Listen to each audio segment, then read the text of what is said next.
Misalnya ada 5 orang sakit gastritis semua, tapi penyebabnya berbeda-beda. Nah, tentu cara pencegahannya pun juga berbeda-beda. Nah, secara umum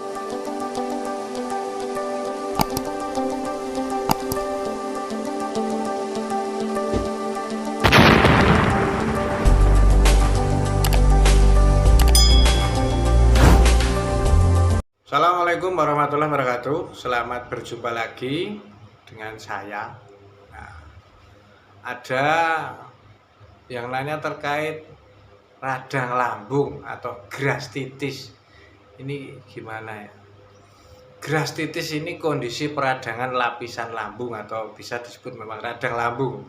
Nah, setiap perut manusia ini memiliki lapisan pelindung berupa lendir yang disebut mukosa. Mukosa ini berperan melindungi perut kita dari asam lambung yang sangat kuat untuk mencerna semua makanan yang kita telan. Nah, saat terjadi gastritis atau radang lambung, ini lapisan lambung itu rusak atau melemah atau sesuatu yang mengakibatkan luka pada lambung sehingga menjadi radang. Nah, gastritis atau radang lambung bisa membuat kita merasakan sakit perut, kembung, mual, dan muntah.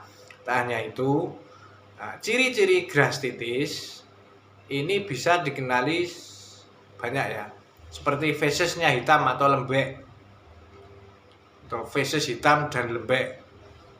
Nah, merasa ekstra kenyang selama atau setelah makan. Jadi setelah makan walaupun sedikit warak atau terlalu kenyang, kehilangan selera makan dalam jangka waktu agak lama, sakit mah, berat badan turun, nyeri atau ketidaknyamanan pada perut bagian atas, terus bisa juga sampai muntah darah. Ini radang lambung. Nah, gejala penyakit gastritis ini bisa datang secara tiba-tiba, yang berarti gastritis akut ya, bisa juga terjadi secara bertahap. Nah, dari gejala-gejalanya ini bertahap.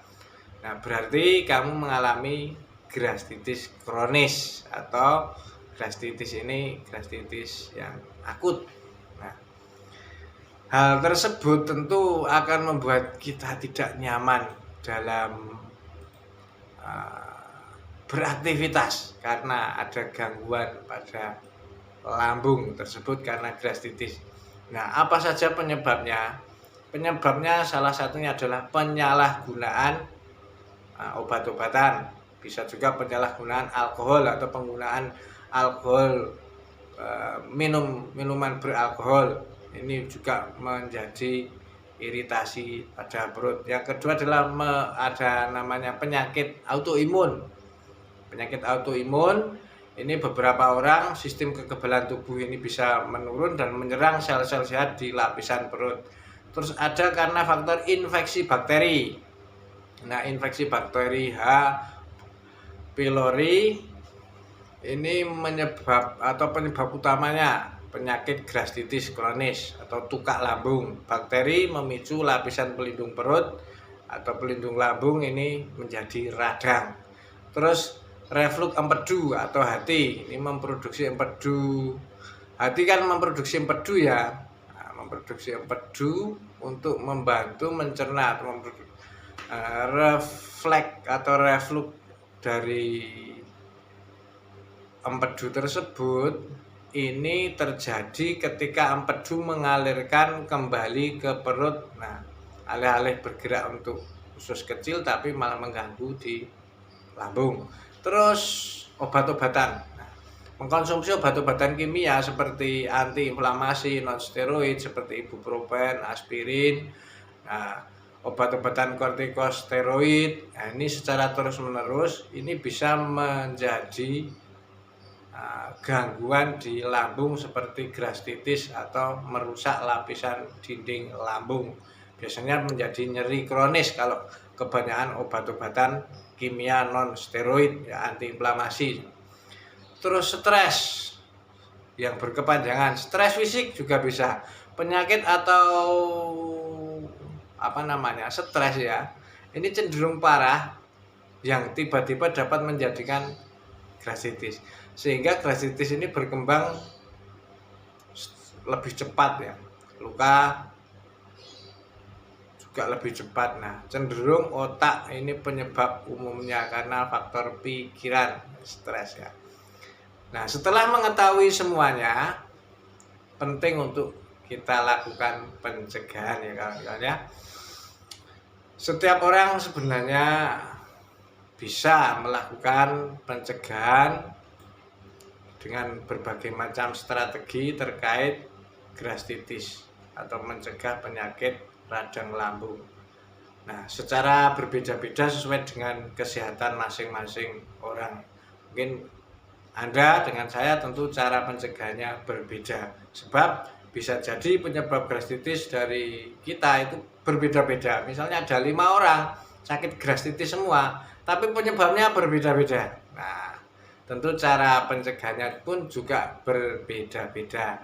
Nah, secara umum ada beberapa hal yang bisa kita lakukan untuk mencegah gastritis. Satu adalah membiasakan menjaga kebersihan atau kebersihan baik itu di dapur, di lingkungan ataupun di organ tubuh kita ya. Terus kebiasaan mencuci tangan yang tentu bersih ya, karena tangan beresiko terinfeksi H. pylori.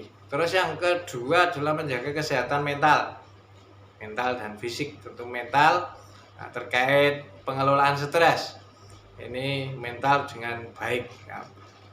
Terus yang berikutnya adalah berhenti, misalnya Anda yang suka minum minuman beralkohol, minuman yang berkafein tinggi, rokok juga ini bisa dihentikan karena ini bisa memicu gastritis atau luka lambung. Terus yang berikutnya adalah menjaga pola makan. Ini yang makanya saya sampaikan ini penting. Menjaga pola makan ini sangat penting ya. Menjaga pola makan agar kita tetap baik ini tentu sangat diperhatikan. Karena apa?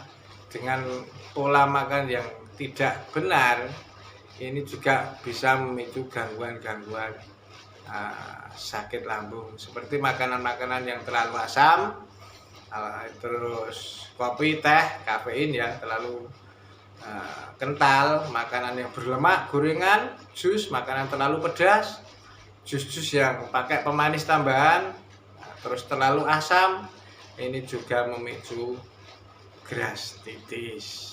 Nah, perlu diperhatikan kawan-kawan, karena hal tersebut apabila kita sudah terkena ya pengobatannya cukup lama. Semoga ulasan ini bermanfaat. Terima kasih. Assalamualaikum warahmatullahi wabarakatuh.